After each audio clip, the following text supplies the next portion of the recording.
અપરાધ ક્યારે કોઈનો કરવો નહીં, જો થઈ જાય તો જેનો અપરાધ કર્યો ને એની માફી માંગવી જોઈએ.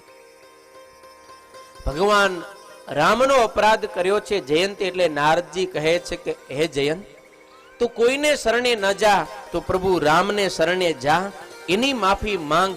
ત્યારે જયંત ભગવાન રામને શરણે આવ્યો ને માફી માંગી.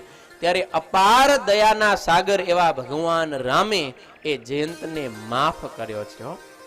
એવા દયાળુ ભગવાન છે. લ્યો, ગમે એવો અપરાધ થઈ જાય પણ આપણે બે હાથ જોડી અને ગદગદ ભાવથી સાચા દિલથી જો આપણે માફી માંગીને તો ભગવાન, સંત કે મા બાપ એ ક્યારે પણ આપણા ગુના સામે જોવે નહીં, માફ કરી દે. પણ નમવું તો જોઈએ ને, દાસ ભાવ તો આવવો જોઈએ ને. અક્કડ પડ્યા હોય આમ તો શું કરવા દયા કરે કોઈ ભાઈ? થોડાક નમીએ તો આ મા બાપ, સંત કે ભગવાન એ ક્યારે આપણા ગુના જોતા નથી, પણ નમવું પડે, એને શરણે જવું પડે. પણ ભગવાન રામે કોઈ પણ નિર્દોષનો જો તમે અપરાધ કરશો તો હાવ છૂટી જાશો.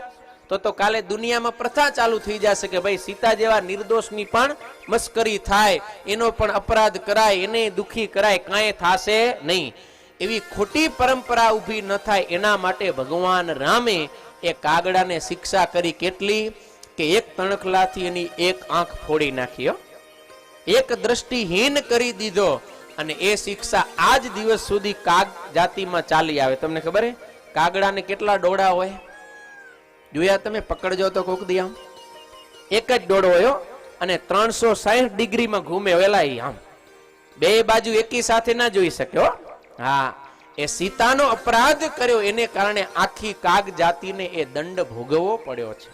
માટે ક્યારે કોઈ નિર્દોષને આપણે દુખી કરવા જોઈએ નહીં.